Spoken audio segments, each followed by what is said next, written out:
Assalamualaikum warahmatullahi wabarakatuh. Apa kabar semua anak-anakku sekalian, siswa SMA Negeri 2 Palu, khususnya kelas 10. Kita ketemu lagi materi pelajaran fisika. Ya, ini nama saya Abdul Qadir SPDMPD. Ini foto saya. Ya, ini email saya, ini nomor WA saya. Topik kita kali ini adalah metode ilmiah. Metode ilmiah adalah serangkaian langkah berupa identifikasi masalah, pengumpulan data, merumuskan hipotesis atau dugaan sementara, menguji hipotesis, kemudian kita melakukan eksperimen, dan dari hasil eksperimen nanti kita akan menarik kesimpulan. Itu definisi metode ilmiah. Anda lihat, ini gambar seorang peneliti di laboratorium. Sedangkan pada gambar sebelah kanan, seorang peneliti menggunakan mikroskop.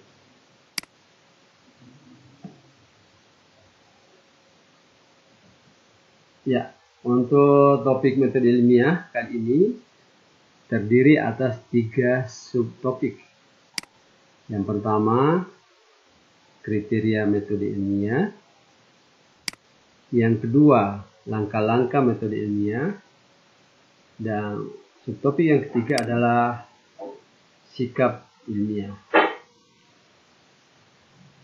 Baik, kita akan bahas satu persatu, dimulai dari kriteria metode ilmiah.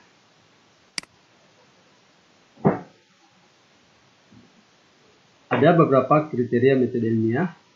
Yang pertama, berdasarkan fakta dan bersifat objektif. Jadi, metode ilmiah, salah satu kriterianya adalah berdasarkan fakta dan bersifat objektif. Tidak bisa bersifat subjektif. Jadi bersifat apa adanya, itu namanya objektif. Kriteria kedua adalah bebas dari prasangka. Jadi metode ilmiah itu harus bebas dari prasangka, bebas dari, bahasa kerennya, dari gosip. Kriteria ketiga berdasarkan prinsip analisis. Maksudnya, dalam memahami dan mengartikan fenomena ilmiah diperlukan analisis terhadap permasalahan tersebut. Prinsip analisis ini akan membantu peneliti mengemukakan jawaban secara logis, secara masuk akal.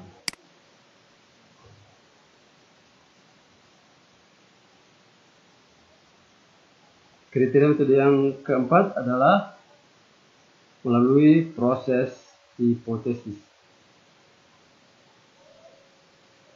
Maksudnya, dalam metode ilmiah diperlukan prinsip berpikir analitis yang didasari adanya hipotesa atau dugaan sementara. Dan kriteria metode kelima adalah berdasarkan teknik kuantitatif. Teknik kuantitatif ini maksudnya teknik yang didasarkan dengan nominal angka. Misalnya 0,1, 0,2, 0,3 atau 1, 2, 3 dan seterusnya. Itu kuantitatif. Kalau kualitatif atau kualitas itu sifatnya misalnya kurang baik, baik, atau sangat baik.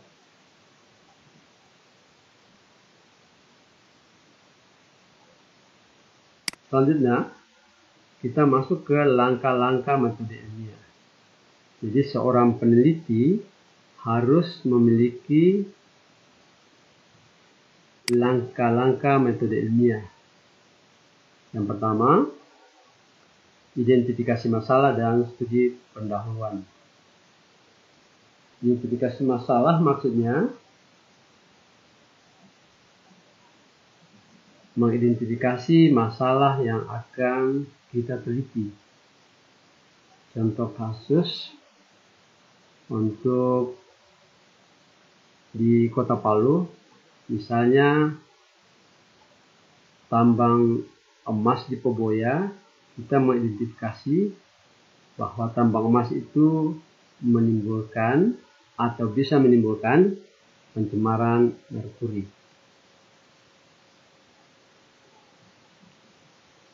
Sedangkan studi pendahuluan maksudnya itu mempelajari atau membaca literatur yang berhubungan dengan pencemaran merkuri tadi. Langkah metode ilmiah berikut: perumusan masalah. Dari identifikasi masalah, kita masuk ke tahap perumusan masalah.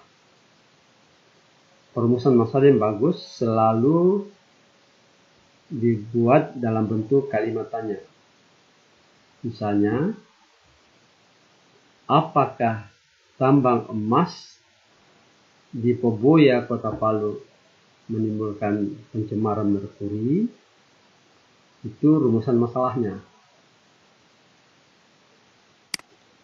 Langkah ketiga, pengumpulan informasi.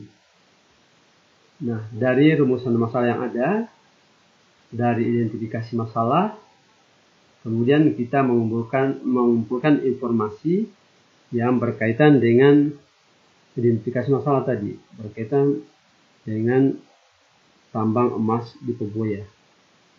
Jadi semua informasi yang berhubungan dengan tambang emas Poboya dan pencemaran merkuri itu kita kumpulkan semua. Namanya pengumpulan informasi. Langkah berikutnya adalah pengujian hipotesis. Jadi dugaan sementara kita tadi bahwa tambang emas itu menimbulkan pencemaran merkuri itu kita uji. Cara mengujinya dengan melakukan eksperimen atau percobaan di laboratorium. Langkah metode ilmiah yang keenam, analisis data. Dari hasil eksperimen, dari hasil percobaan di laboratorium, kita akan mendapatkan data-data. Data-data ini kita analisis. Dan langkah ketujuh dari metode ini adalah penarikan kesimpulan. Dari hasil analisis data, kita bisa mengambil kesimpulan. Kesimpulannya bisa iya, bisa tidak. Maksudnya, kesimpulan kita itu bisa sejalan dengan dugaan sementara kita tadi bahwa tambang emas Poboya itu menimbulkan pencemaran merkuri. Bisa juga tidak. Itu yang dimaksud kesimpulan. Jadi kesimpulannya bisa iya, bisa tidak.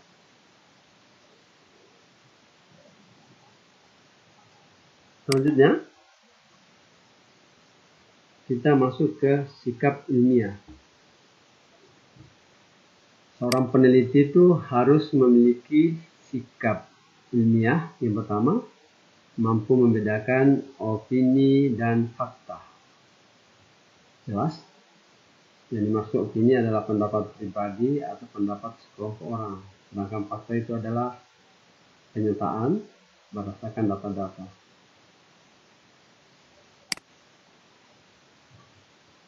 Yang kedua, memiliki rasa ingin tahu yang tinggi. Jadi seorang peneliti itu harus memiliki sikap ilmiah, punya rasa ingin tahu yang tinggi. Yang ketiga, berani mencoba. Dari rasa ingin tahu yang tinggi itu, seorang peneliti harus berani mencoba apa yang ingin diteliti tersebut. Yang keempat, jujur terhadap fakta. Maksudnya, dari hasil penelitiannya tersebut, seorang peneliti harus jujur. Tidak boleh menambah data atau mengurangi data. Tidak boleh manipulasi data. Itu yang dimaksud dengan jujur terhadap fakta. Sikap ilmiah yang kelima adalah terbuka dan fleksibel. Maksudnya, seorang peneliti itu harus membuka data penelitiannya kepada siapa saja, baik perorangan ataupun kelompok yang ingin mengetahui hasil penelitiannya tersebut. Seorang peneliti juga harus terbuka menerima saran, masukan, dan kritik dari pihak lain untuk kemajuan hasil penelitiannya. Sikap ilmiah yang keenam adalah berpendapat secara ilmiah dan kritis. Maksudnya, seorang peneliti itu dalam mengungkapkan pendapatnya, dalam memberikan argumentasi dan sanggahan atau pendapat harus didasari atas data ilmiah. Yang ketujuh, peduli lingkungan.